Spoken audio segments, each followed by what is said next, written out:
my proposal. I'm going to present to you what I have prepared. What I have prepared, in fact, there are some points I'm not gonna, probably not gonna talk about for a long time. So I'm gonna take the opportunity that we are together here to give you a chance to ask questions. I'm gonna explain to you some points of our trajectory. I'm gonna start by saying, talking about the distinction of two words, supervision and control. Afterwards, I'm gonna see with you in a very brief way about the history of the question of supervision in the field of psychoanalysis since Freud. So it's going to be something around 5 minutes, the summary of the summary of the summary. And afterwards, I want to share you, according to what I think, what is the function of supervision in a general way, and afterwards, in a slightly more tuned up way, what is a supervision for a psychoanalyst of Lacanian orientation. That's it. And afterwards, I'm gonna want to wrap it up, talking about, according to me, what is supervision, what it is, what it implies. You will see, I will touch the question of the community, the work community, the psychoanalytic community, because I think speaking of supervision is an invitation to talk about this question of the psychoanalytic community. I'm probably going to speak of more personal things, of my own experience, but either way, you know that this experience is behind my speech, under each one of my words tonight, my experience as a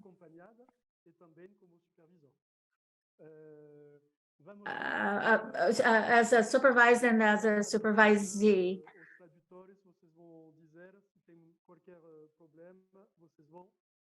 If let me know if you have any trouble with translations.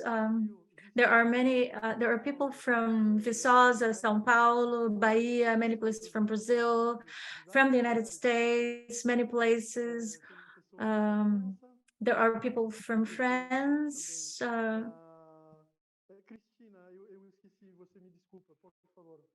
Christina, I forgot where. Cristiana, I forgot where you're from. Where is she from?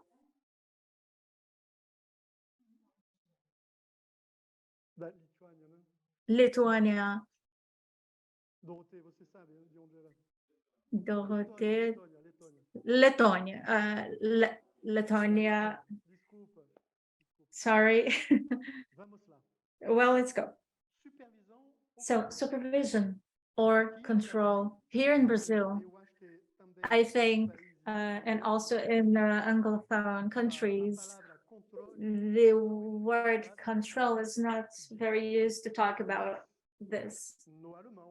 But in German, and it started out with Freud, in French and in Spanish, we have the two, we have both of them. Control and supervision. What happens, I think, is that in English, in the translations from German to English, the English translation ended up leaving a little bit behind the word control. And since the Portuguese initial translation came from the English translation, then I think that explains why we don't talk about control very much. But in France and Spain and in Germany, generally what's very common is to talk about supervision when they want to talk about the follow-up of groups, of when a psychoanalyst is going to intervene with a group our team, we talk about supervision, and for individual following, we have the tendency to talk about control. Control was the word used by Freud. Lacan also used the word control, and even today is a word that's often used. They're not the same words. Control has this idea of, you know, controlling, but supervision is also a little weird. Supervision, super above, and vision, sight. So in both cases, there's a little bit of this idea of the control, of looking from above. But when we are on the side of etymology, these two words are even more interesting. Control. Control comes from the Latin counter, or rotus, contre, rotus means literally the rolled paper, parchment rolled paper with the message. I don't know the word in English, guys. The very ancient paper that was rolled up that contains a message. So what was in this? We used to put the tasks in on this paper. In the beginning of the day, the worker had the list, the task list, the to-do list. So counter, rotulus, rotulus comes from rolled up, was to check the list of tasks and to see what the worker had been able to accomplish in the end of the day. So supervision, this above the vision thing, vision. When we go way back in the history of the word, when we get to the Sanskrit form, in fact, it means to see, but this Sanskrit word, for some time in the Greek language, am I speaking too fast? Yes. I'm going to go a little slower so I can take care of Antonella and the other translators that are translating in Libras. So supervision, vision. When we go all the way to Sanskrit, it also means vision, but this word during some time in Greek used to mean to measure, to take a measurement. So I think it's also interesting, this notion of going above in order to take a measure. It sounds interesting. This idea of measuring, for me, going above in order to be able to measure, it sounds more simple if we think of, for example, I think of a helicopter, that we're talking about a territory, a field. So I think this has to do with supervision, to hop on a helicopter in order to see the territory,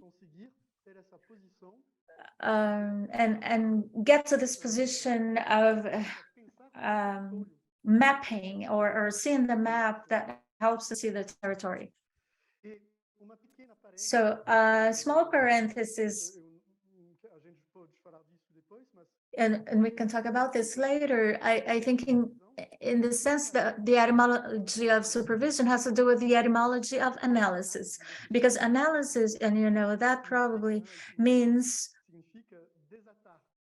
to untie, dissolve from above. And this notion is also interesting.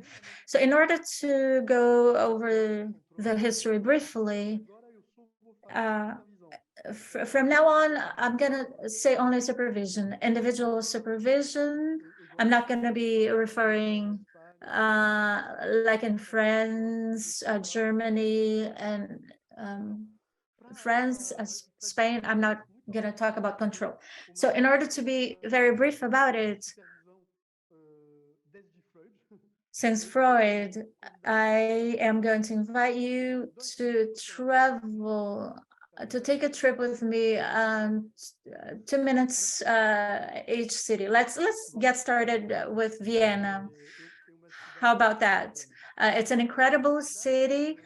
So in truth, Vienna, and probably you know that very early on, Freud, when he invented psychoanalysis, he invited close people from him every Wednesday night in order to talk. And the heart of these talks, there are theoretical questions in the heart of these talks, institutional questions, but the heart of the talk was each time one would speak about a clinical situation. That was the heart of these talks. The difficulties, the questions, even, of course, Freud shared his cases with the people in these meetings. So we can say that the first individual supervision was also in Vienna with Max Graf, with Max Graf. We know him from, he was the father of little Hans, and he was at those times we thought it was okay for a father to follow up the psychoanalysis of his son. So he was going through an impasse on how to deal with this boy's phobia, and so he asked Freud for an individual supervision, and Freud, probably that's how Freud initiated the practice of supervision. Very early on, you know that 1910, it was a creation of an international society of psychoanalysis. There are some people behind Freud on this invention. Jung and Ferenczi. Ferenczi from Hungary, and Ferenczi, very early on, he tells Freud, we need to think rigorously the question of supervision, group supervision and individual supervision. Freud says, okay, all right. So he had other stuff going on, but very early on, Jung was probably not very linked, very involved with this, but Ferenczi, very early on, he said within the International Psychoanalytic Association, he talked about thinking about this dispositif, this supervision. So in truth, supervision becomes a concept, according to what I think, and of course you can disagree with this. I think it becomes a concept, and in Freud's mouth in 1919. What happens in 1919 is Ferenczi organizes in Budapest. We're getting from Vienna to Budapest. So in Budapest, he organizes a congress. The star of the congress is Grandpa Freud, and Freud gives a speech, a very interesting one. I'm not sure there are translations to Portuguese to it. It became a little article called "Psychoanalysis must be psychoanalysis taught in your universities?" interrogation mark. So this little text from the influence, no doubt from the influence of Ferenczi, talks about the importance of conceiving this space of supervision, this field of supervision. And one more time, he talks about control. The rain here, there's a rain and a sun at the same time. I'm waiting for the monsters to pop up. It's so crazy here. The scenario is really weird. Let's see what's going to happen. But it's going to work out. There are some lights that are falling off, falling from the roof, I think. Sorry, guys.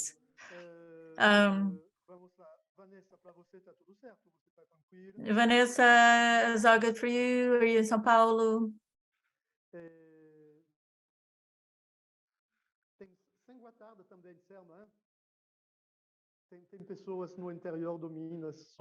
There are people from the country of Minas. It's a very beautiful region. So there's a crazy wind here right now. Well, in this speech, our grandpa Freud says that he talks about the importance of conceiving, theorizing about control. What is interesting is that in those times, and now we're really in the prehistory of supervision, Freud, and this is my reading of Freud, he says something that's so interesting, and which is going to be forgotten for quite a while. And I think probably later this dimension comes back on again. But the idea for Freud, and he doesn't know very well how to formalize supervision, but he already has this idea that the space of supervision and the articulation of formation, it's part of the formation, but also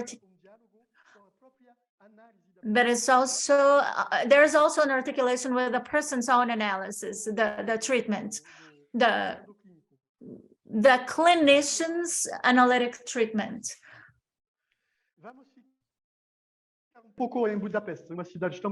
So let's stay in Budapest, and we can stay in Budapest because it's such a wonderful city for a while. So Sándor Ferenczi, he starts creating a community, a psychoanalytic community in Hungary. And there's a woman who's very important. We never talk about her in the psychoanalytic communities. Vilma Kovacs, a very intimate friend of Ferenczi's. She goes with her husband to perform in a clinic that has quite a social approach. They see people who don't have money to, and so in this clinician establishes as a basic functioning for all for the staff the space of supervision. Check how she talks about supervision. She says that it helps, and I'm not gonna say the word in Hungarian because I don't know how to pronounce it. Nadia, you can tell us later how to pronounce it. She talks about elasticity. So over time, without you, Nadia, that's exactly what it is. Nadia just said how to pronounce the word, but elasticity, that's what she talks about. I love this notion because there's a French philosopher who lives between the United States and England, who works the notion of elasticity and plasticity a lot in the field of philosophy. Catherine Marabout.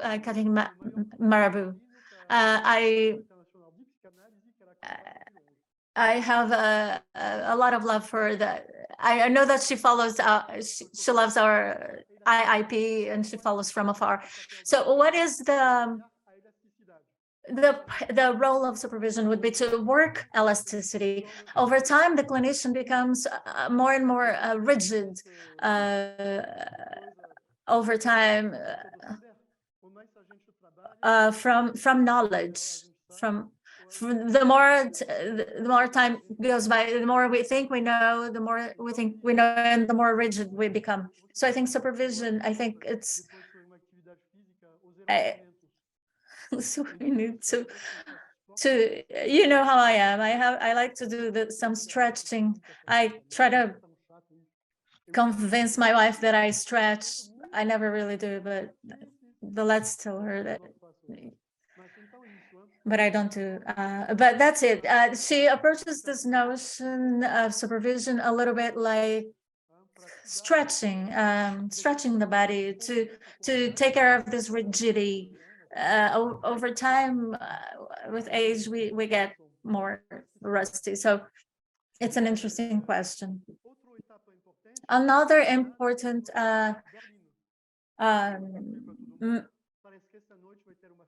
moment of our trajectory is Berlin. Carlos is going to leave right after this because he's going to this party in Berlin today. So there's a great party in Berlin tonight. That's true. So Berlin, 1920. Karl Abraham, another very important person in the history of psychoanalysis. He creates the Institute of Berlin, and he places this as an important question, the question of formation. He forgets a little bit the articulation with the clinician's own analysis. He doesn't listen to this Hungarian female colleague very much. For him, for a young psychoanalyst to go on with their formation, they need this space a little as the last part of formation of a young clinician. But in truth, this is going to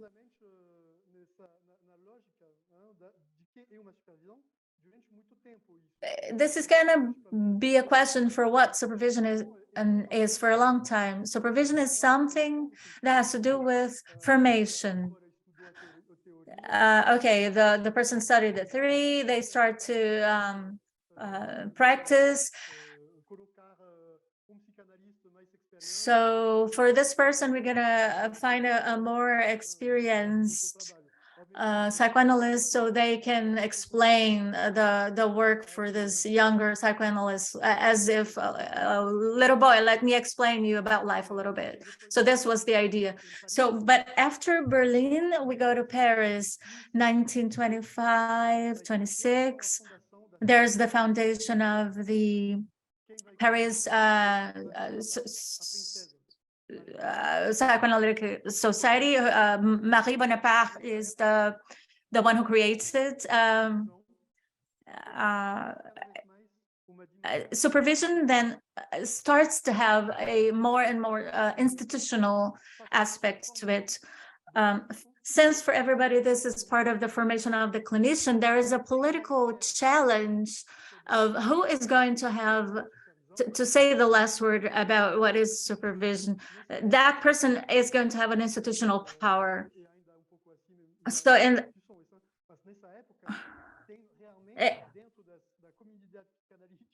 inside of the societies, there were already power struggles. So there are many decisions who were taken for many years. It was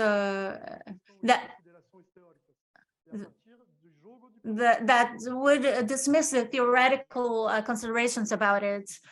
It would say that theoretical questions were like blah, blah, blah. And even today, we know that there are institutions that don't look into theory in order to make institutional decisions. He's saying something about Colette Soler that I lost, sorry.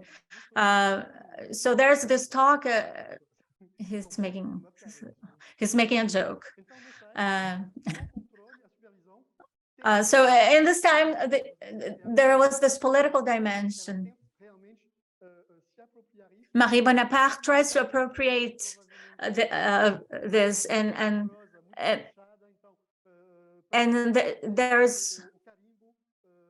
she closes it up and puts more rigor in it in order for something like a stamp could be created. Well, you can do this. So there was like a format of 55 minutes and reports, and you have to do this, and you have to fill in a form, and then there's an exam, and you're going to get you only get your stamp if you do it all right. So it was like that. It was like university, a university-like thing. So what happens is that, I'm going to say it briefly, there's a psychoanalyst that's considered a little bit crazy guy in that time, which was Bion.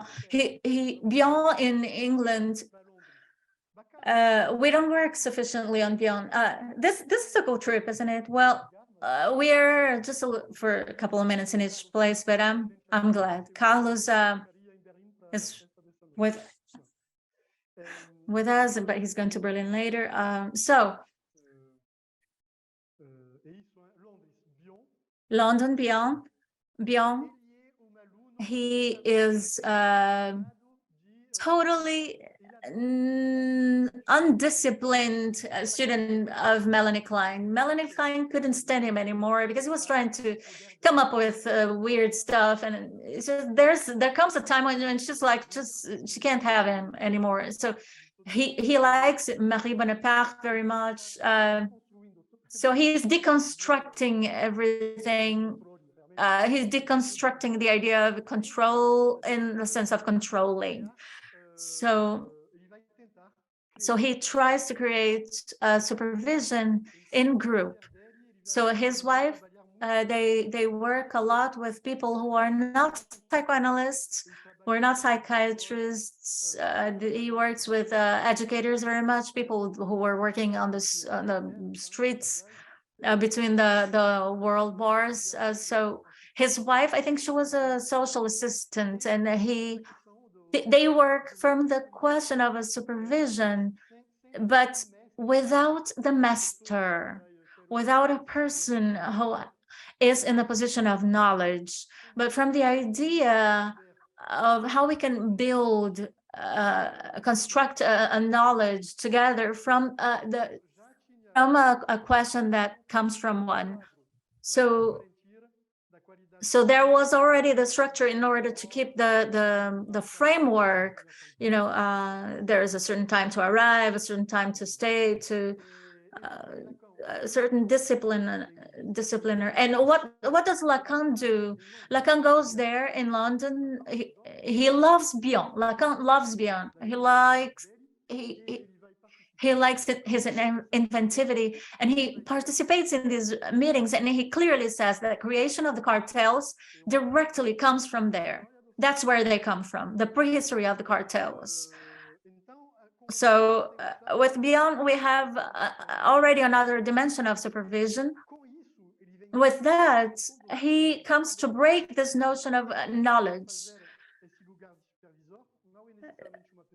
The person who can make this place of a supervision or take it is not from a place of knowledge, it's from a dynamic of the social bond, from things that belong to the here and now.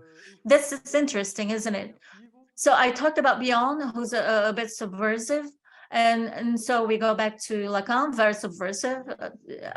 And so we see more and more fights going on. Little by little, it's not a great fight from 2 days. It's a fight that has a story. It takes decades to, but more and more Lacan questions all of these dispositives of the International Psychoanalytic World Analytic Association of Psychoanalysis. So what is very interesting is that Lacan then in 64 and then in 67, he mentions supervision from the question of formation of the clinician, but what he considers formation. What is formation for Lacan? It's not so much the formation, the academic formation. It's not that. It may be necessary, but not sufficient. It's in the way of clarifying more and more and better the desire that is in the heart of our act. As a clinician, when we go see someone, there is a desire at play.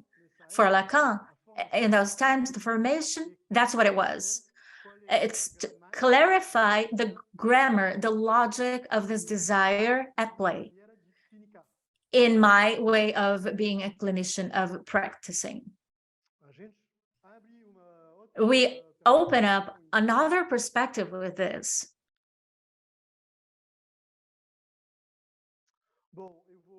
Well,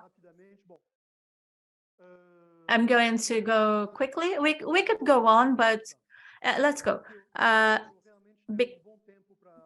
Because I really want to have a good time for our exchange later, okay? So what is the function of a supervision? What is it for? What does it serve? What I'm going to say is generic in a certain way. I have followed, and I follow in supervision people who are not necessarily psychoanalysts. They're educators, psychiatrists, doctors who are not psychiatrists.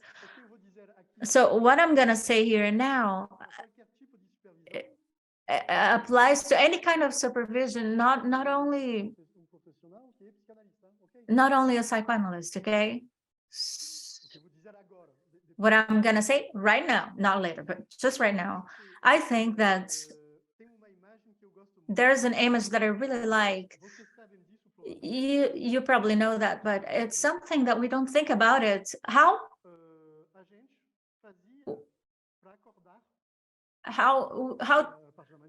did we go about it in order to wake up when we didn't have a alarm clock? What did we do? Well, you're gonna tell me, well, in the farm, the rooster would, sure, but in a city, we were in London 5 minutes ago. In London, there wasn't in every neighborhood a rooster, and a rooster, just like a human, when it stays in a city, like a human being, it becomes crazy and it doesn't wake up at the same time. So for a long time, how do we do it? It was a profession. It was a job. They had a zarabatana, like something like a straw that you blow to throw something, a zarabatan. And so this person would tell this guy, well, I need to wake up at 6. So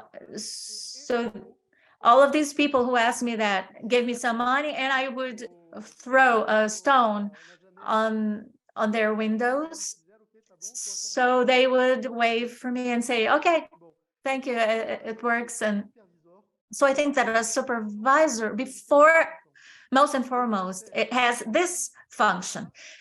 They get some money in order to wake their colleagues up. So this is to start out with.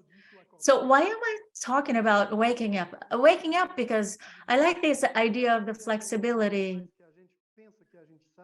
The more we think we know, the more rigid we get, but we also go to sleep. Lacan has many moments in which he jokes about this. He says things like, hey, dear, you think you understood? If you think that, it's a good time to wake up. It's a good time to wake up. And I can see that in sometimes in a session, I believe that I every time I think that I can't understand what the person is saying, I remind myself, hey, wake up. It's a good time for me to wake up. I'm dreaming that I'm understanding perfectly what's happening here. Even in a theoretical plan, if we don't pay attention, I could believe that I know what psychosis is, for example. If I am not paying attention, and I start believing that I know, oh, yes, I know what an unconscious manifestation is. Not really. We need to not stop waking up in order to get out of this comfortable dream of the illusion that we understand something. And this is the opposite of the fact of cultivating a form of stupidity. And so it doesn't mean, oh, we let's be stupid. We don't need to understand anything. I'm going to fall in love with ignorance. No, that's not what it means. So waking up, we pay a supervisor in order to stay awake. Sometimes also we put ourselves in this place of not understanding anything, and it's a way of sleeping. It's the passion for ignorance. this strong desire of not knowing anything. There's also something there. You could find something spectacular there too. For me, sometimes I perceive sometimes that I myself don't want to understand anything of the situation of what the person is saying, of this of my difficulties. So we need some help in order to be able to wake up. I remember once many years ago, I was a director of a structure who saw people, and there was a young lady who was just starting her work. Lisa, she's a great girl. She was just starting to be a psychologist, and she told me that one day she saw for the first time a patient, and it was a place. She worked at a place who would see people with problems of licit or illicit substance consumption. So this person thinks about this patient tells about the reasons for they are there, and Lisa, this beautiful, lively girl trying to do good, she tells him, but I understand. Oh, yes, I get it. Yes. Oh, yeah, it makes perfect sense. Yeah. Oh, wow, I get it. I understand you. He leaves the place so angry. He asks all of the, he starts asking for the manager, and he asks, who's responsible for this place? Oh, is there a problem, sir? Yes, this girl will never stop to tell me that she understands everything I tell her. Oh, what does she know about me? What she doesn't know. What do you know about my life? Have you guys been telling her about me? Like, she knows everything about me perfectly. So he was in a construction that was a bit, yes, a little delirious, maybe paranoid. We found out about that later. But for him, this girl that in each couple of sentences would say, yeah, I get it. Oh yeah, yes, I perfectly understand that. For him, it was a proof that there were really people that were telling her about his life previously. So we need to take care of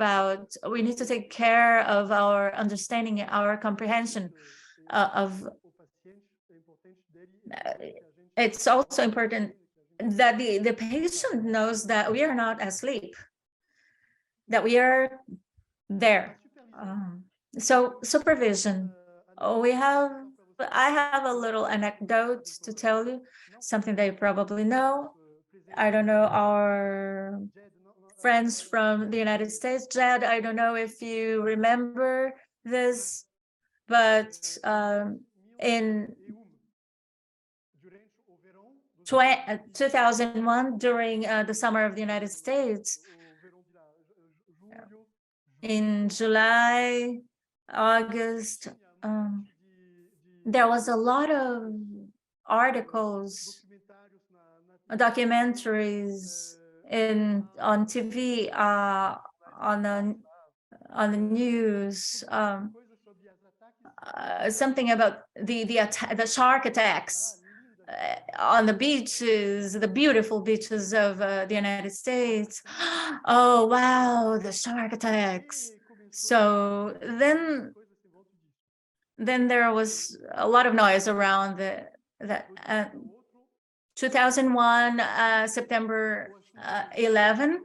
Well, it's sad, but the main subject stopped being that. But it became to comment on the catastrophe that happened today. So the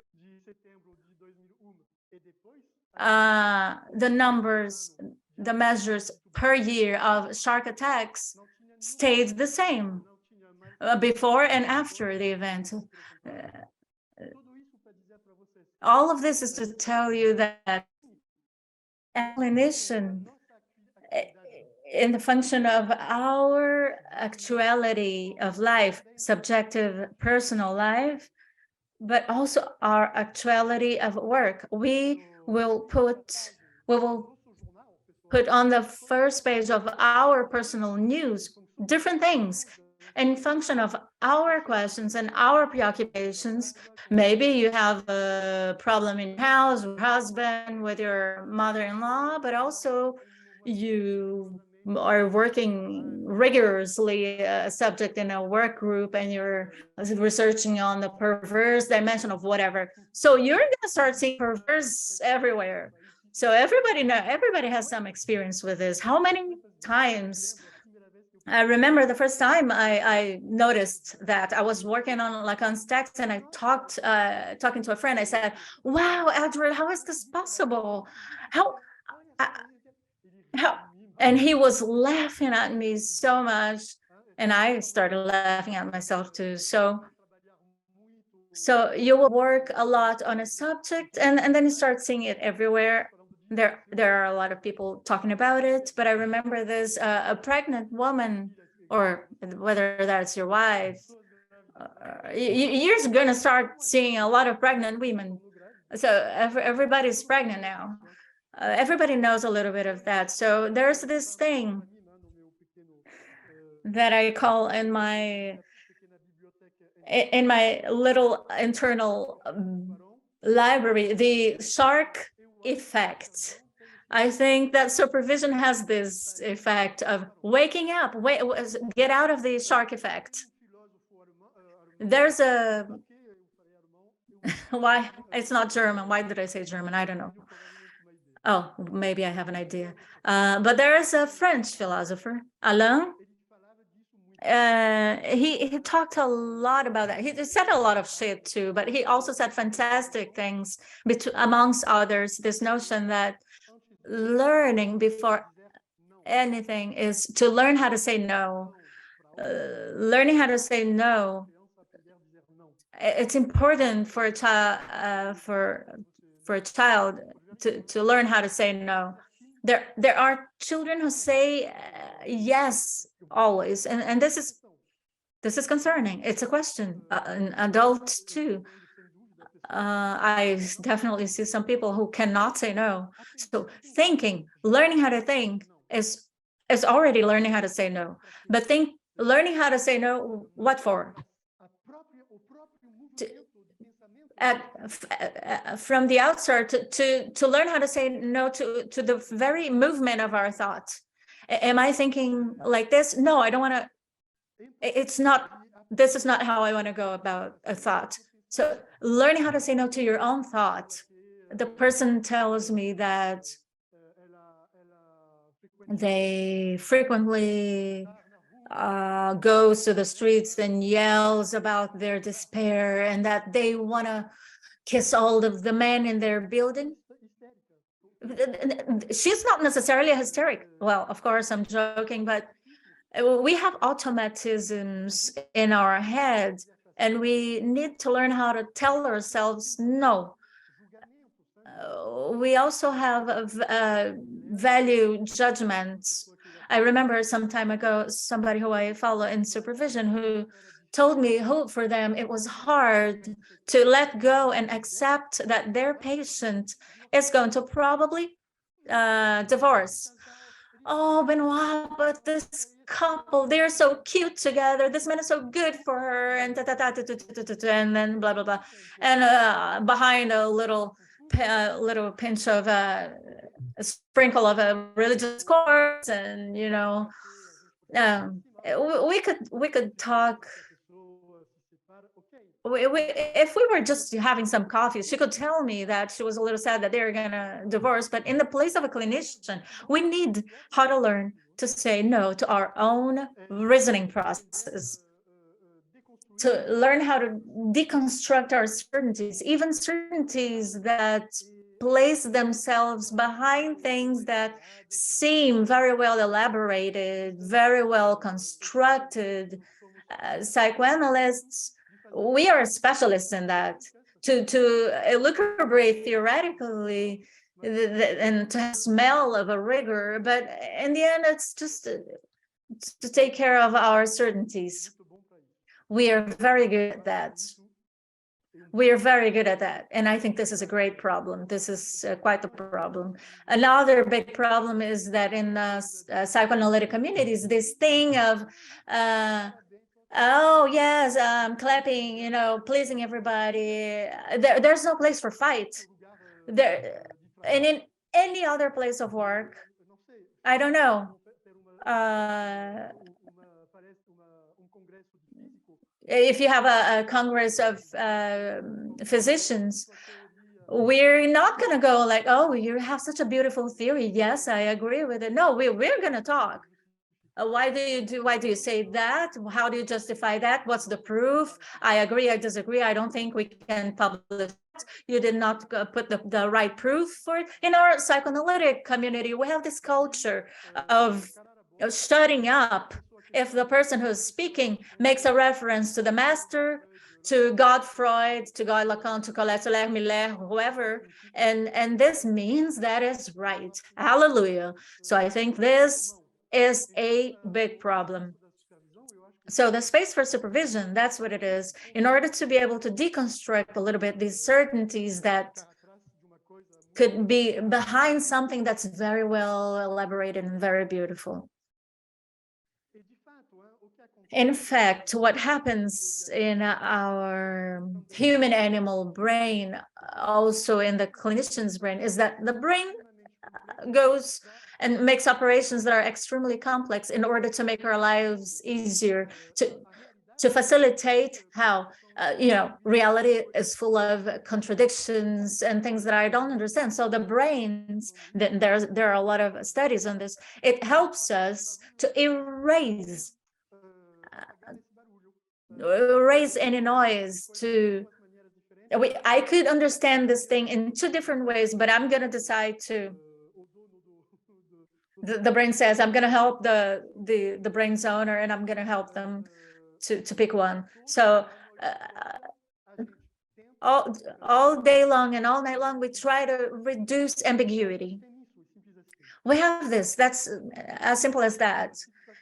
In face of a clinical situation, which necessarily is of great complexity, necessarily because the human being, it's proper of the complexity and ambiguity, the clinician will have this thing, this automatism, this autopilot thing of reducing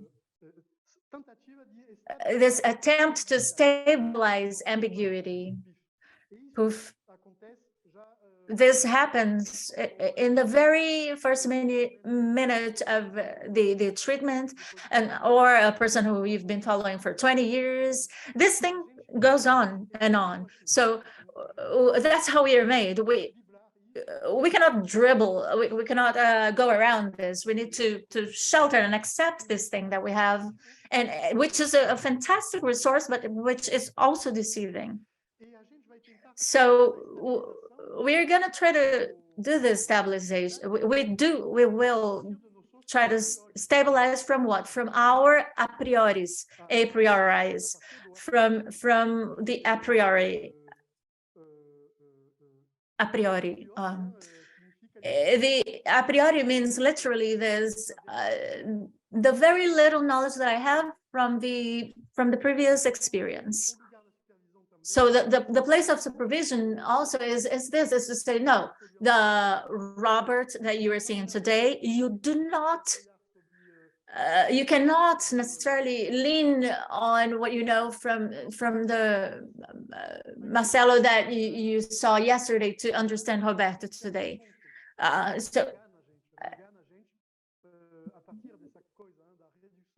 So this reduction, this stabilizing process deceives us.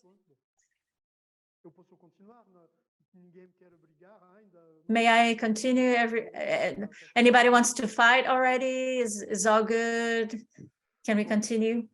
So there are some people here who have been following in supervision, and truly I learn a lot with the people that I follow up.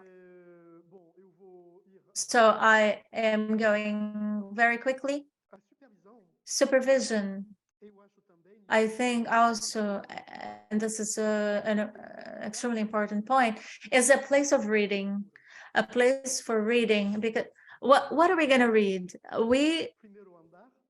on a first level, we're going to read the symptoms, the symptomatic manifestations. To say that we are going to read a symptom is already a wager, a proposal.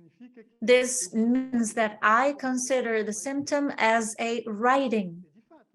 In fact, I think that we can understand symptomatic manifestation as a writing that may be deciphered. A writing that may be deciphered is a writing that has inside of itself a truth about the subject. The person complains about insomnia. Well, I cannot sleep. Oh my God, nothing works, blah, blah, blah, blah. It's very interesting to make this bet that this symptom is a text of a writing that has something to be read. And in this writing, there is a dimension of the truth of the subject that escapes the understanding of the subject themselves. This does not mean that we don't need to take into account very carefully and with rigor the suffering that the symptom may cause. This is obvious. I'm saying that because there are some psychoanalysts who interpret this, well, leave the symptom.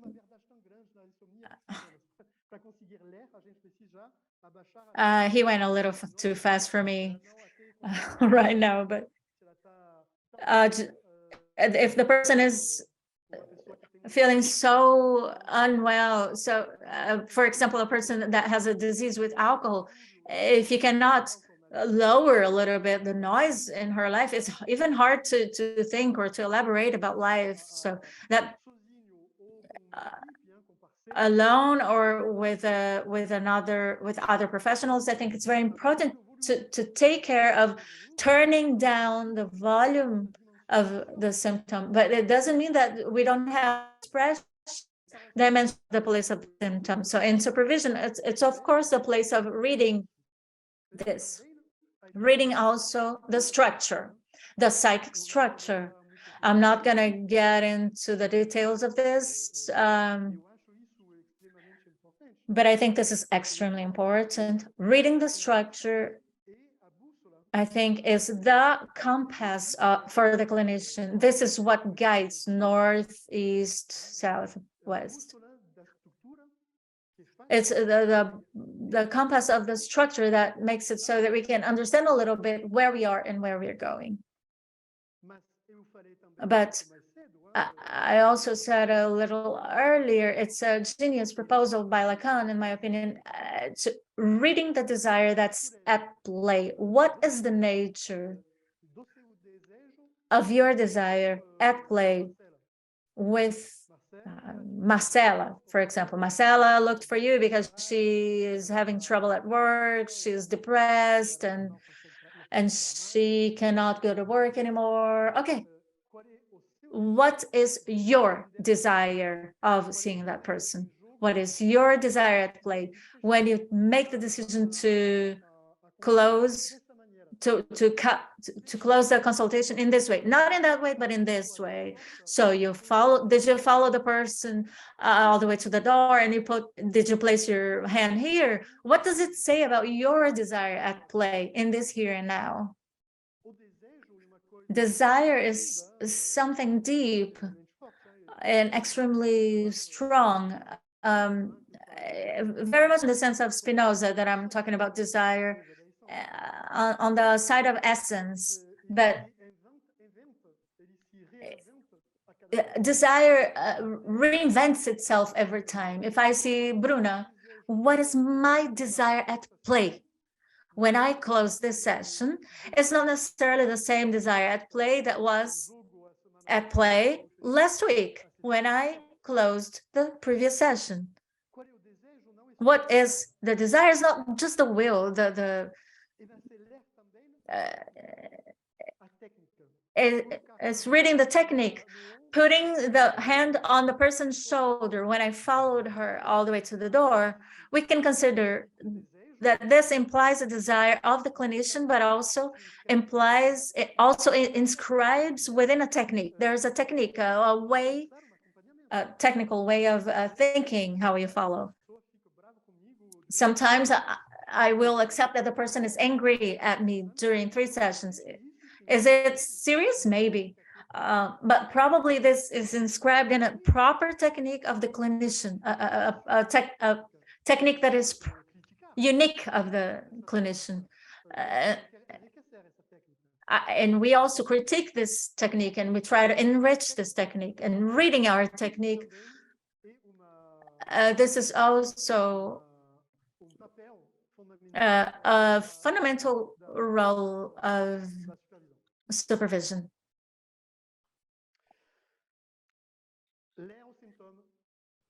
Reading a symptom, reading the structure, reading the clinician's desire, reading the clinician's technique. This can make you, in a rigorous and ethical way, only from the moment that we consider the transferential dynamic.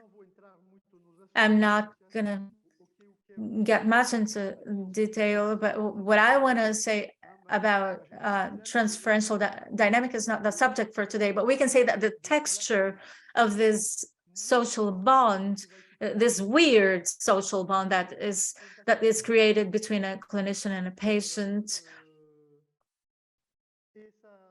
there's space, this living space between the clinician and the patient. There is a space, there is a dynamic living space that has a life, an existence. It is born, it's probably gonna get sick at some point, and it's probably gonna heal too. And it may be productive and may be boring, and it may provoke beautiful things, and it may also provoke the emergence of new symptoms. It happens. So the transference is a swimming pool where the clinician is and the patient will jump into. There isn't, as we the patient who's going to transfer over the clinician. Of course, that towards a certain person, I have a paternal role, and they're going to transfer to me something of that order. But transference is much richer than that. It's something shared in common, something that both the clinician and the patient share the responsibility over this swimming pool. So I can make a hypothesis of a reading of a symptom of Bruna, for example, only if I am in the swimming pool with her. This is a very important part for me. I may, if Nadia tells me about a case, I may elucidate, elaborate, and work with her how to read the person's symptom. But deeply, in the end of the day, the one who has the legitimacy of the reading of this text is Nadia, because Nadia is the one who has a relation within the swimming pool with this person. So this is a limitation of the supervisor. They may help the reading, but they do not have an a priori knowledge of the possible reading, because they are not in the swimming pool. Does that make sense? Also, we may do this, and it's a very good exercise. We read a scientific article, a report of a psychiatrist who talks about the work of a patient, and we can play. We can try to understand, we can work on it, what is at play, the structure, the symptom, what worked, what did not work on the side of the psychiatrist. But we need to have the rigor to know that this is a play, this is an exercise. The one who can say about it is the clinician, because they are in the swimming pool. This is important.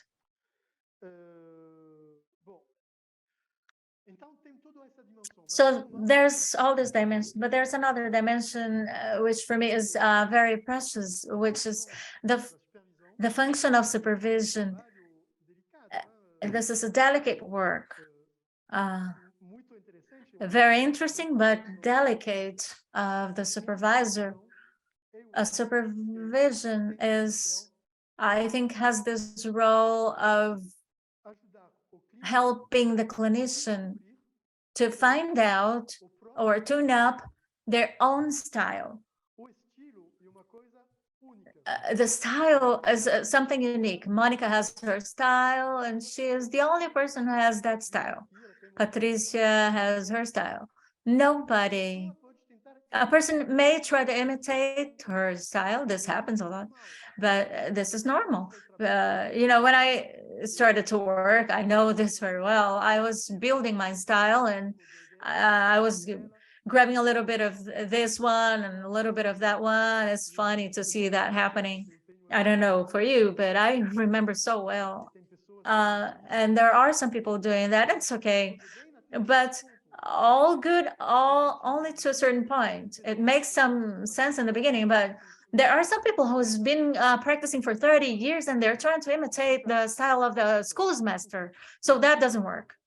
There's something wrong there. So the style is something that's unique. You may recognize a style.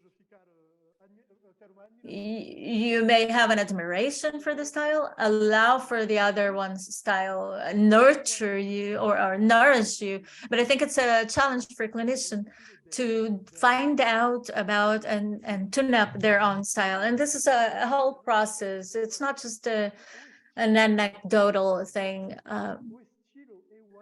The style, I think, is a manifestation, an embodiment, something on the flesh of desire, of this desire. I think so.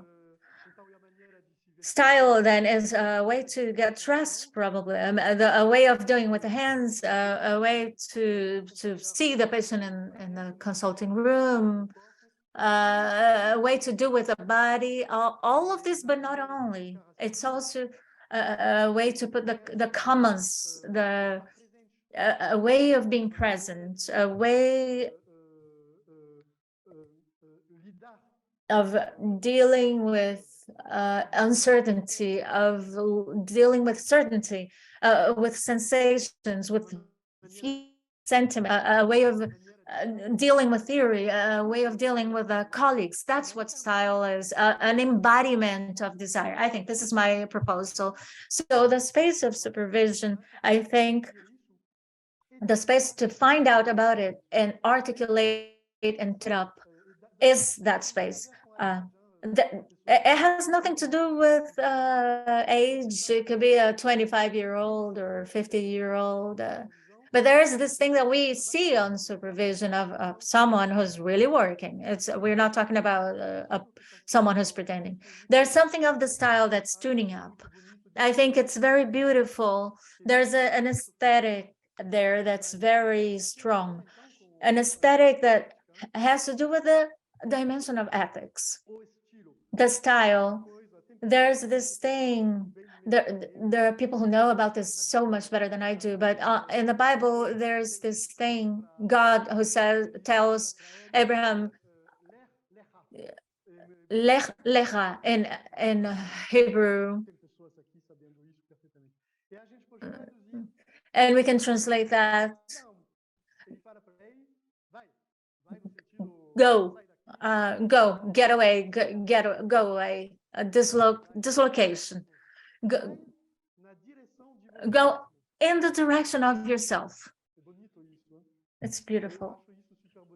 I think this is very beautiful. So it has to do a little with that. I think supervision, without emphasizing it too much, but saying yes to entering a serious process of supervision, is to accept a dislocation, to get out of where we are in order to go towards something that has to do with us from the style of the clinician that I am. Can you understand my blah blah blah? Well, I'm gonna take an extra step here. Gabo is all good. Gabo's here. He's not on my screen. He's in front of me. I'm so moved with this, by this.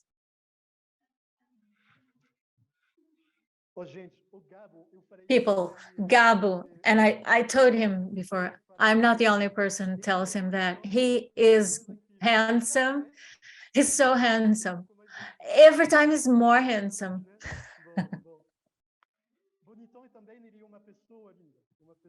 And he's a beautiful person too, marvelously beautiful.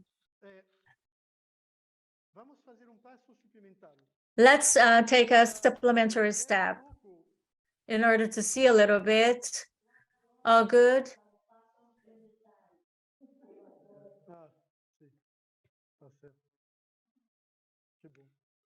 Some inaudible chatting.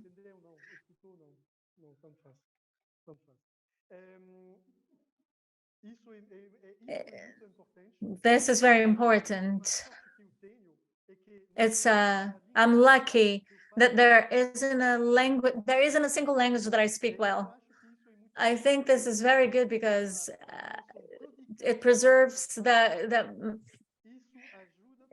uneven dimension of our speech, the monkey dimension, to remember that when we speak, we always speak more than what we say. Do you agree? Well, it's a good way to, it's just a way that I'm trying to apologize for my bad Portuguese. Well, and sometime I'm gonna try to teach a class in Libras, but that's gonna take a while. So let's take an extra step in order to see how we can think supervision from the proposals by Jacques Lacan. In the psychoanalytic community that works from Jacques Lacan's work, in the question of supervision, I think, and I don't know for you, but I think that it's a little, we have the sensation of walking on a cloud, haze. There isn't much that is explicit and clear about it. You ask people, what is supervision? And each person says a different thing.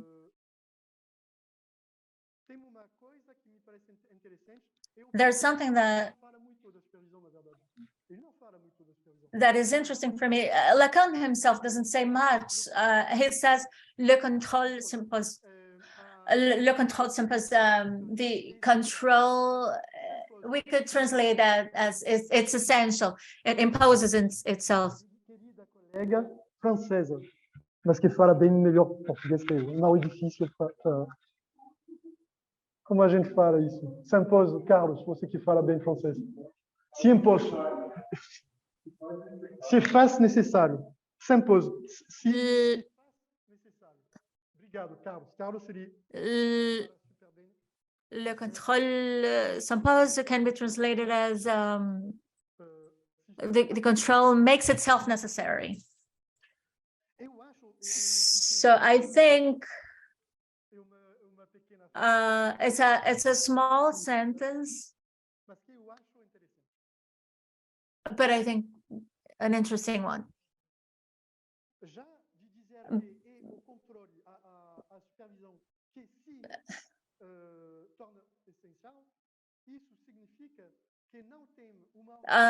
Saying that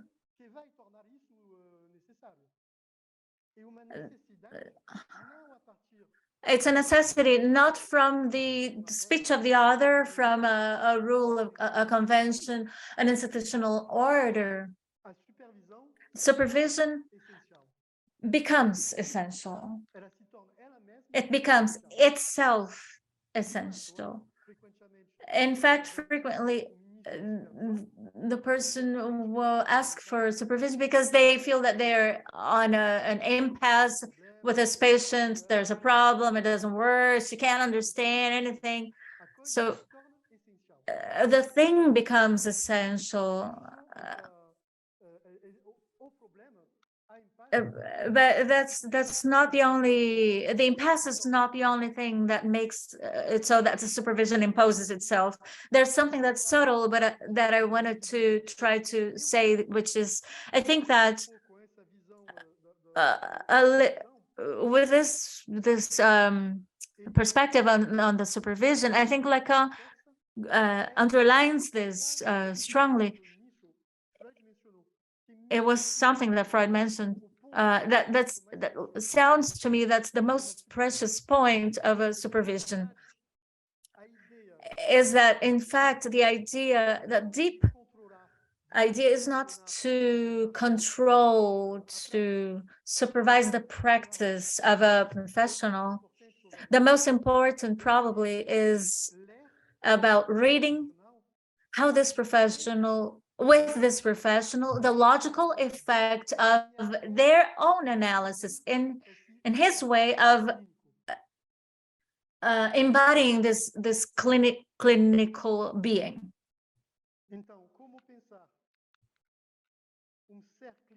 So how to think a clinical being, which is a logical deduction of a trajectory of life, of analysis, and supervision is a space to read that.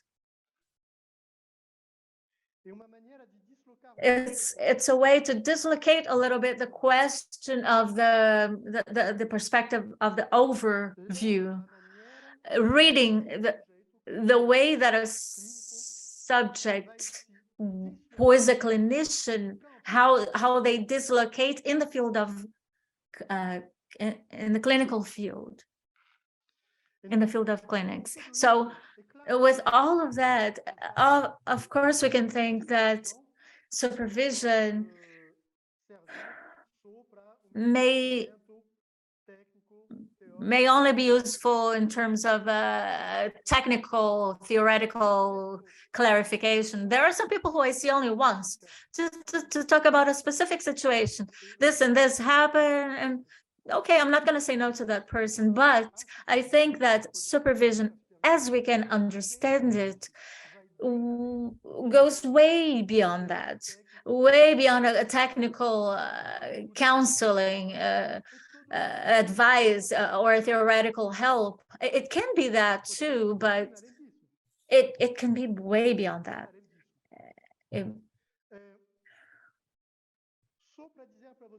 Just to tell you one thing that I'm not going to get into detail, and there are some people who know this quite well here, and there are some people here that don't know anything about this, but more and more I follow up people that I say that this following is a supervision, and what I do with these people is I read their trajectory. So we don't make the reading of, we don't perform the reading of the symptom, of the structure of a patient. We read the articulations, the subjective articulations of the subject themselves, itself.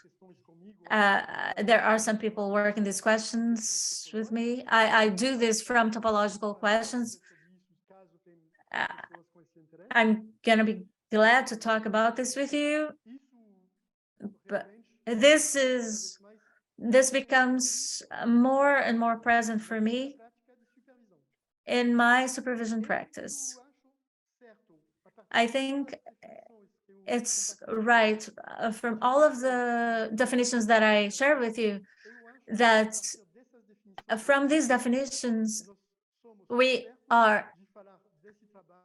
correct to talk about this work we call this a supervision work.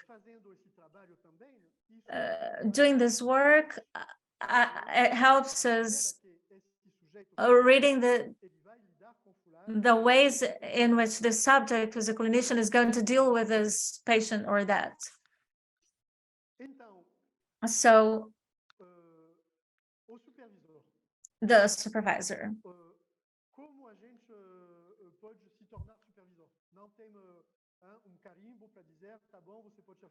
How can we become a supervisor? There isn't a stamp. I'm going to share with you from what I authorized myself to become a supervisor. This took a long time for me. From the moment I started working psychoanalysis to the moment I authorized myself to become a supervisor, it was a long time.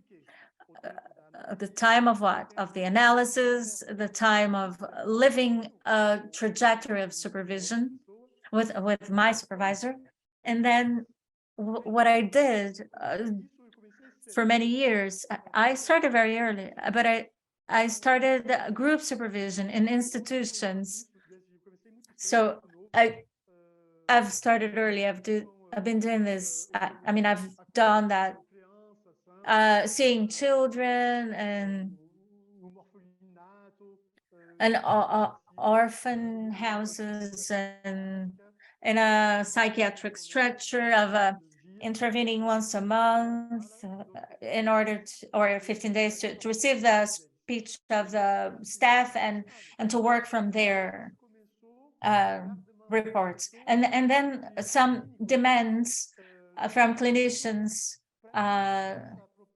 started becoming they got together to demand supervision from me, and I did that for years.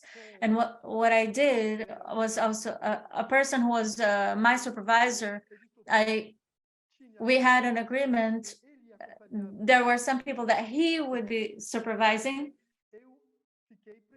and I was present, and that was I was present and not saying anything, just observing or intervening very sparsely.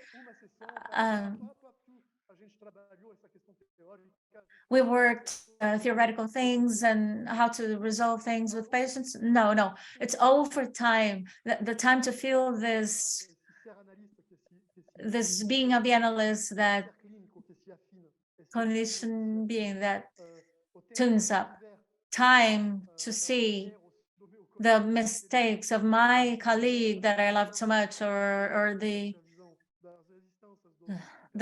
resistances of the supervisor, the resistances of the supervisee. So after all of this trajectory, yes, I authorized myself to start my work as a supervisor.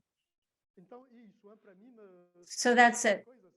These things, and also what happens, I have this practice with some people. I am a supervisor. I follow people in my supervision, in their way of being a supervisor. This can be necessary, not for all the time. I don't always have a supervisor, but I think every now and then it's important. Are you a supervisor? Okay, go and work with another supervisor in order to do the supervision of your work as a supervisor, to read the structure of the subject who's going to read a structure. That's it. I think this is what I wanted to share with you. It's very little, but we had a short time, and I also think that's interesting to keep some time for the conversations. Can we do it in this way? Can we? I'm going to take out my earphones.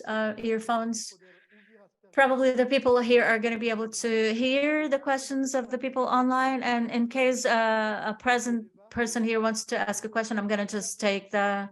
Is this a good solution, Gabo? Or can you do that?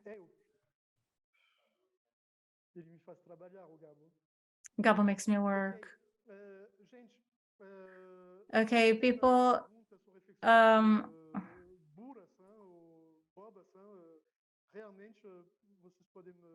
People, there are no stupid questions. Please feel free to, even questions that are apparently a little basic. I don't know, just we work a lot. We work a lot with very basic things. So would you have a question, a reaction in the chat, online?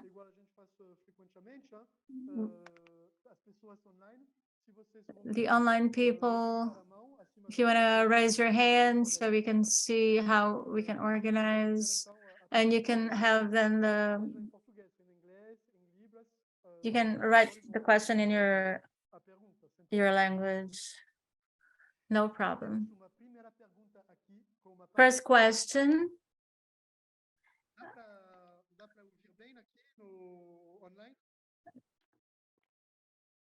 Can you listen to me well? Can you hear me? Yes. Okay, we have a first question here. So the first question,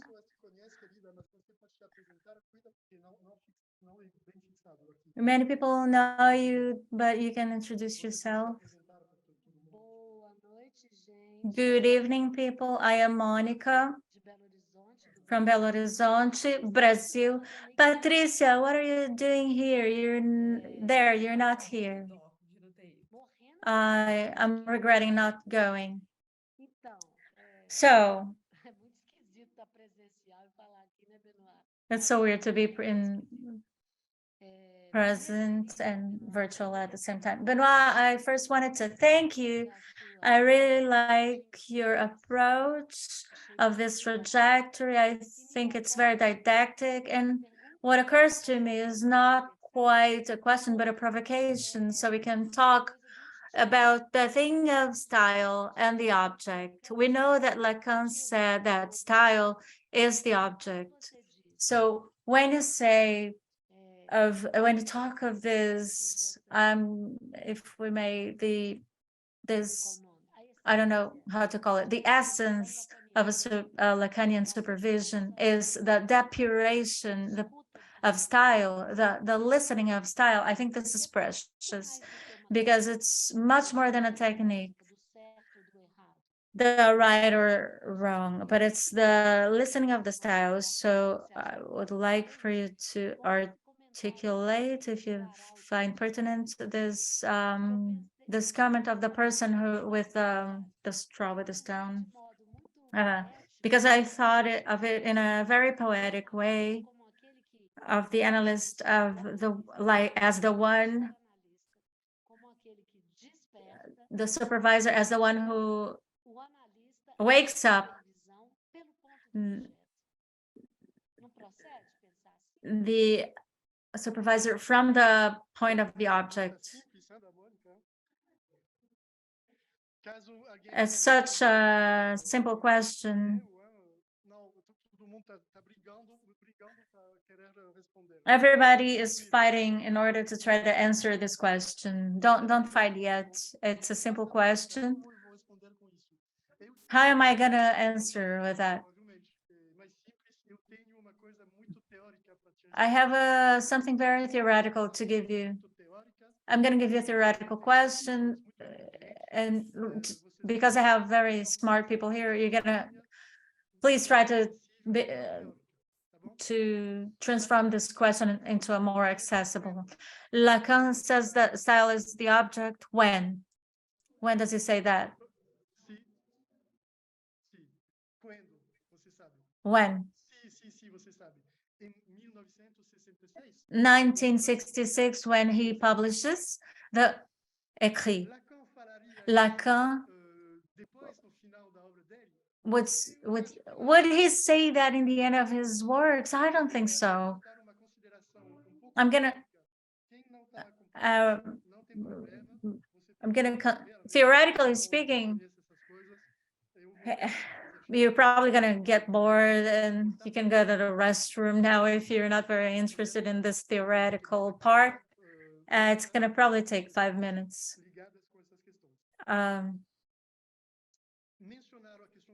mentioning the question of the object and mentioning the question of the phantasm, the fundamental phantasm. Bart S. Losange. When we go further in Lacan's works, mentioning the fundamental phantasm means to mention the jouissance, the phallic jouissance. But what we know is that there isn't only the phallic jouissance, there's also the jouissance of the other and the jouissance of the sense. So I think that the style is a specific way of dislocate on these three roads, which are the three jouissances: other jouissance, phallic jouissance, and jouissance of the sense, but not necessarily only the phallic jouissance. This is very clear that very frequently when we try to understand the reasons why a subject becomes a clinician, a doctor, psychologist, psychoanalyst, it's very common that in fact what guides this professional decision, this orientation, is it can usually be the phantasm sentence. So the object is totally at play, but it's very important to also have a flexibility with that. Not be stuck with this road, only oriented by the fundamental phantasm, because this does not work. It just doesn't work. It's simple as that. There's an ethical question that is one of being able to flexibilize things and being able to orient our desires on the other two roads, the jouissance of the other and the jouissance of the sense. And all of the work that's interesting to do is, and it's only a hypothesis. We are not saying it's this and period. There isn't an apparatus that you put on the nose and like COVID, and you say, oh, it's a positive. There isn't a device for that. Oh, yes, this was the jouissance of the other. We don't have a device for that. But these are hypotheses that are interesting to work on the framework of supervision, to see, wow, in this moment, in this way of dealing with this subject, what was your desire?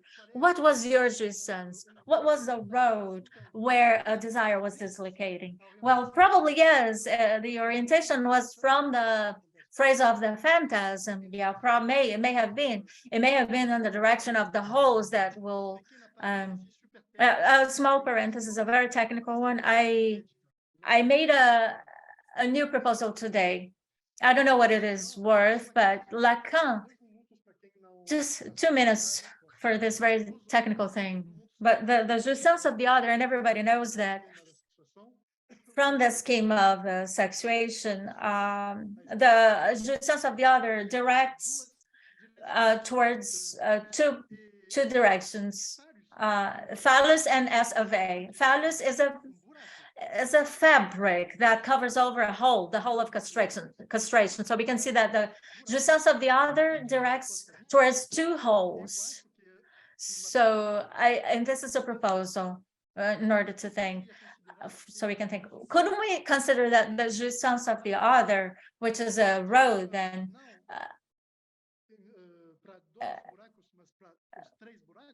why can't we say that it goes to the 3 minus phi S of A and minus 1? So the 3 holes that have the 3 consistencies of the 3 registers. It's a proposal.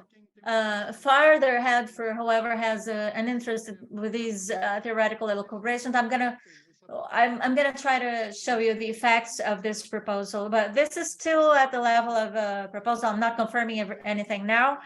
I just want to share this with my colleagues to verify my hypothesis. So, have I answered, dear?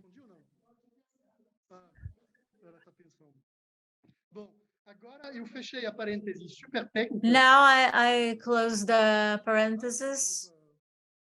We can go to another place. Benoît? Oi, Benoît. Quem quer falar? Bárbara? Hi, Benoît. This is Barbara. Hi, Benoît. Can you listen to me? Can you hear me? É a Bárbara que está falando. Oi, tudo bom? Hi. Are you listening to me? Very beautiful. I love this idea of the style. As what I'm thinking is the following. I don't know if that's what you meant, but the style may be a question linked to singularity of the analyst, which is the singularity of the subject, which may have with the question of Santam, Santam TH, not only the object, the style object, but of the Santam, of how the subject Zeus has to do with how the analyst operates. I wonder if that is part of what you're saying, and that has to do with the three holes, the three registers. So that's what I'm asking. Does it have to do with that? Because people in general separate the Santam from the subject, right? And of how the subject Zeus exerts resistance. It's hard to translate. Separate that from the desire of the analyst. So I think that the style may be able to unite the two things, the singularity of the subject with the way it operates, the style of the analyst. I don't know if that has to do with what you said, but I'm thinking it could have to do with it. It has everything, totally has to do with it.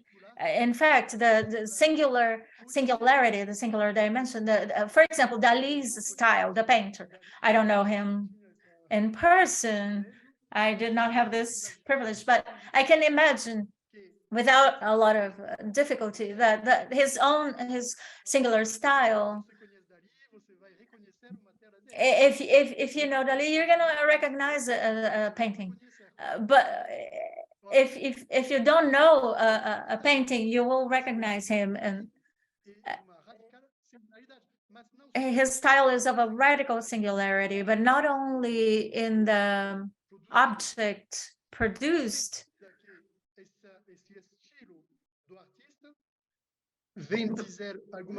Without this style of the artist says something about the materialization of his desire, and the sense of the essence of being.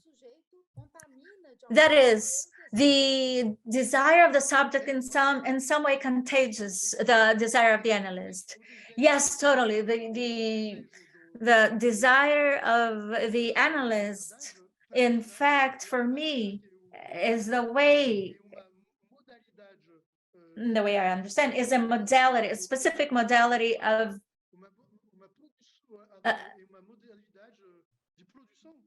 a modality of production of desire, of the desire of the being of the subject.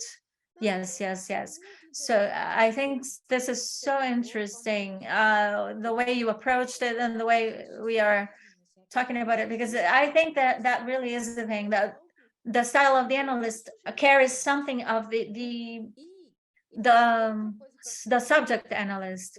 So another thing that I find important, Benoît, of something that you underline very well, is that we cannot prevent trouble, we cannot avoid the ambiguity, the complexity. So this effect of waking up in the supervision, it's a fundamental effect, so we get lost in the bureaucracy of the work. The analyst is not made for avoiding trouble. We don't have to, on the contrary, we have to create problems, because this is the effect of waking up that you were reminding us of, creating problem in that sense. Let's not conform to easy explanations with easy understandings. I wanted to thank you. I loved all this formulation and your elaborations. Thank you, Barbara.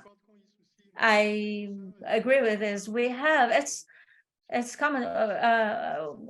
we're okay. We have this tendency of searching for simplicity and reduce the field of complexity.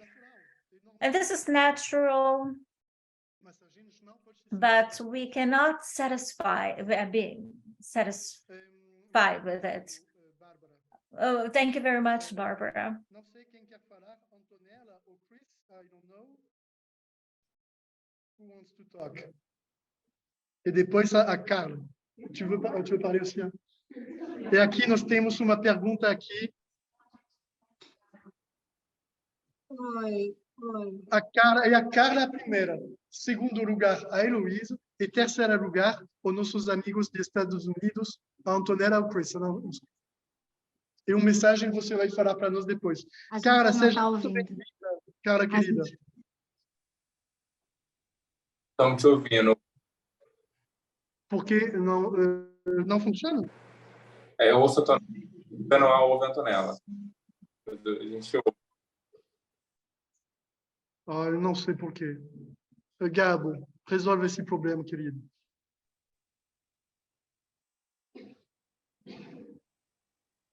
Gabo vai Eu resolver vou fazer, então. Tá bom, eu vou falar o que eu ia dizer, porque também está... Carla is going to ask a question. Her question is the following. The style from this formulation, that it's a way of dislocating over the three modalities, the three roads. I wonder if this style is also a way, it also emerges in the inscription, the mark of the analyst in the community. You had spoken about the relationship of the analyst with the community. And then sometimes I wonder if one of these modalities, including the very modality of the Felix Response, would end up being privileged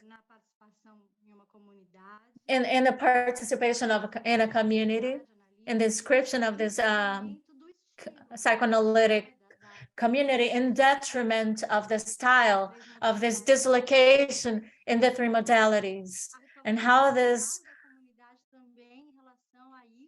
sometimes there has to be a caring. This may be detected. So this is a question for me. Carla, I thank you. I think this point is extremely important. I'm going to tell you how I think this thing, and you're going to tell me if it makes sense for you or not. The desire of the analyst style, to tune up the style, then we could say is a question, it's an ethical question. To tune up the style of the analyst cannot be made without passing through a community. Tuning up the style cannot be accomplished without passing through the community, because tuning up the style means how I embody this being of the analyst inside of the community, a way of something that can evolve. The way that Carlos deals his being of his analyst within the community may be different from 10 years ago. It was different 15 years ago. A community, I'm not saying necessarily of a society, an institution, a school. It could be that, of course. There are some people here with responsibilities, institutional responsibilities. So I imagine that for these people, there is something of the being of the analyst that inscribes in the community from these responsibilities, these roles, these institutional roles in a society, but not necessarily. There are people here. I have a dear colleague that does not have any institutional official inscription, but which I think is working the question of the being of her analyst within the community. So this is a little bit the reasoning that I have. It makes it so that for me, the fact of becoming a supervisor is my position. This is my way to think about it. It must be in a dialogue, in an inscription with the community, but not necessarily a school. I'm not saying that in order to become a supervisor, you need to be associated with this or that school. No way. But at least to be able to respond before a community of the desire that is in the work, that is in the work of the being, of this being, of this specific modality of the being of the analyst, occupying this place of supervisor. Does it make any sense for you? Carla, does it make sense?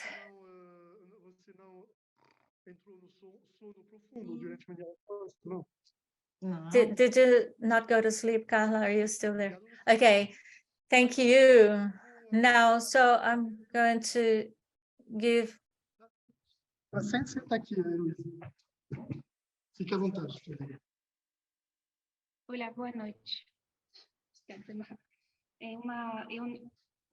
Como profissional de saúde, assim, eu fiquei. As a professional of health, I am interested in supervision.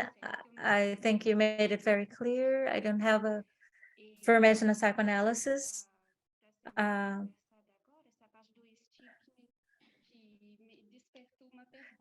I have a question. I think you talk about some models, and I think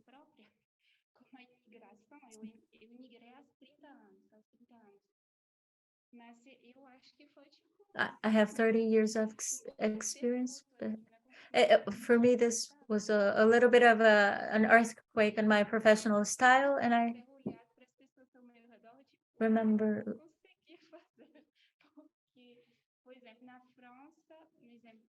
looking, wondering what because in France, people don't know me. They know the doctor. They are never gonna call me by my name. It would even make me feel it would be too much for me. Call me by my own name. So here there's something strange. Should I say you, Mr. Monsieur? So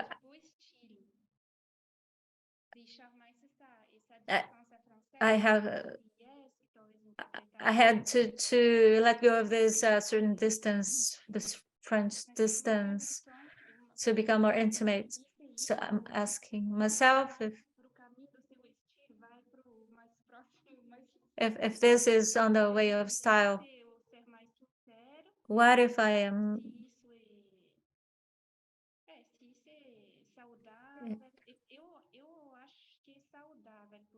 I think this is healthy. When I immigrated, I let go of some things, of cultural things that I thought I wanted to bring with me. So I let things happen. But I'm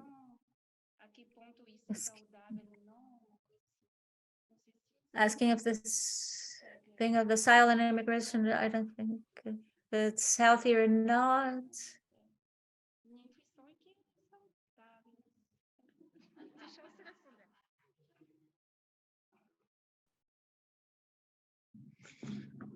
Well, so Eloisa is a doctor, psychiatrist here in Belo Horizonte, works online. She is a professional out of the curve, a very special person, but also a very special clinician. I indicate to 3 people per day to her. I refer 3 people per day to her. So this question touches me because it's also my question with Brazil. For me, there are some places where I lived over my life. It has to do with territory, but it's very personal. It has to do with language very much for me. It has, so each time I lived in a language, I think I tuned up my style. This is something that's very strong for those who speak more languages, to see how a language from one person does not have the same energy from the other person who speaks another language. So in truth, I think that for you, Eloisa, who got here in Brazil and you were not born here, it's not your birthplace, and me too. It's not my language. It's not my. Benoît, eu vou precisar sair. Muito obrigada pelo curso. Eu queria te agradecer muito e beijo para todos, inclusive para Heloísa. Certo. Então, eu mando os abraços para todo mundo, incluído Heloísa. Selma just wanted to say goodbye. So thank you, dear. So that's it. There's something that's obvious when we live immigration, but couldn't we say that in fact it's the case for everybody? Some people can talk about that. A person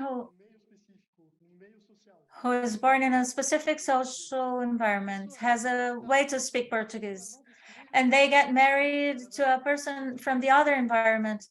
There's something about immigration, and then they live with professionals in another territory. It's another immigration. It's less spectacular than dealing with a different language, but it's also the same thing. And also, when we're clinicians, each time you receive somebody new, you speak a new language. I know that when we see someone, we see a territory with a specific geography, with a temperature, with a story, a geography, a logic, a proper logic, and with a proper specific language. And if I see another person, then I travel again. So I think it's extremely healthy to cultivate this. This is proper of the dislocation of the human animal. This between languages is the place of the clinic listening. Even if the person only speaks Portuguese,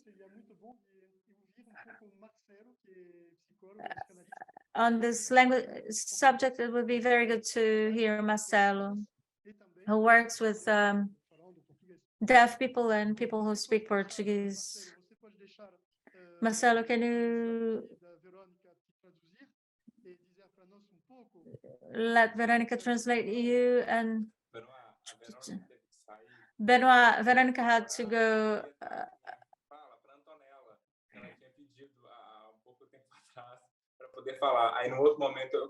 I'm going to give my place to Antonella because she had asked before.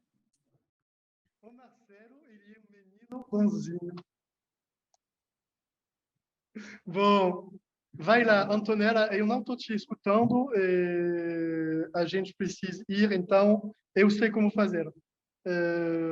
Não, mas quem vai te traduzir então para o inglês? É você, Antonella, ou o Chris que quer fazer uma pergunta? Antonella, o Chris, vai lá então, Antonella, fala, querida. Não, Chris. Chris. Thank you, Benoît. This was. Wait, he's speaking at the same time. Espera, Chris. Espera.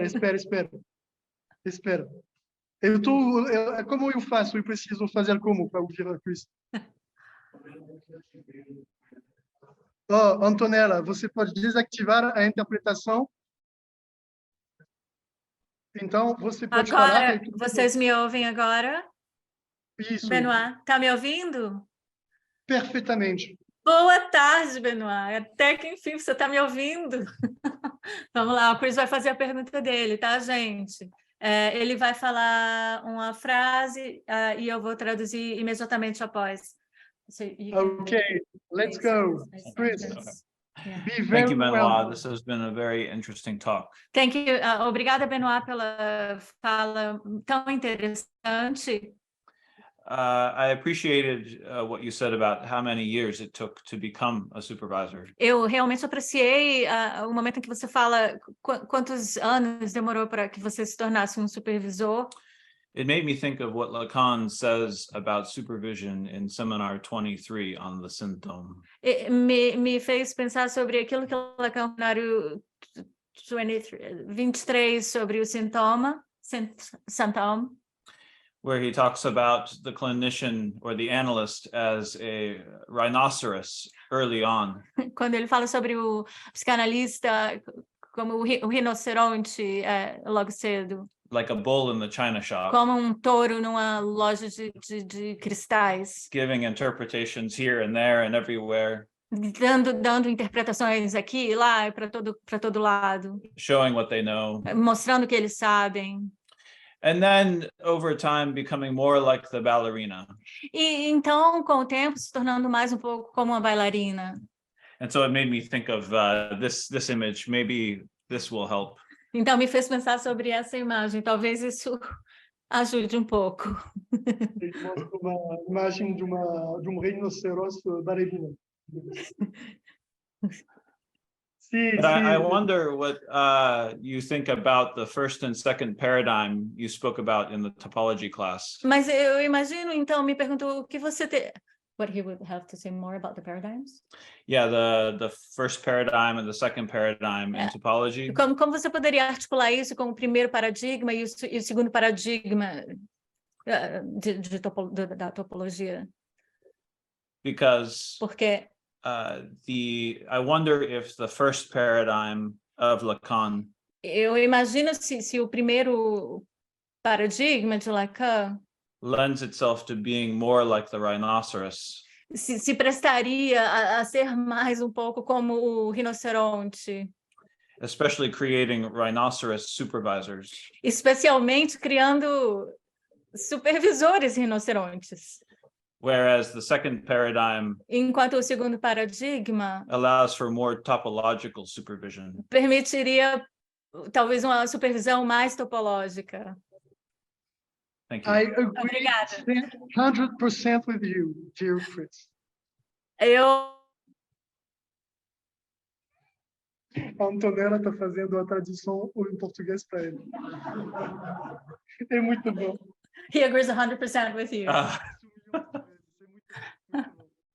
Eu estou usando o fone e ele não está me ouvindo, então por isso que eu vou só repetir se você falar inglês, tá? Não, é isso, eu concordo com Chris. Provavelmente a gente vai precisar de marcar um próximo encontro para entrar nessa questão, pode ser o ponto inicial do nosso próximo encontro sobre esse assunto. Mas sim, eu concordo com você 100%, dear Chris. Gente, eu queria agradecer muito a presença de vocês. Nós temos o grupo WhatsApp que foi criado. Com o acordo de todo mundo, a gente pode manter esse grupo WhatsApp. Caso tem pessoas que vão querer fazer perguntas ou reagir, comentar, fazer críticas também. We can keep the group and keep the comments, and we are open. If you want to leave the group, it's very simple. There's no problem. I did not consider this, but probably in February we can have a a next session to keep going on this subject. That's so interesting. Thank you very much. Thank you very much. Everybody who's here, everybody who's there. Bye.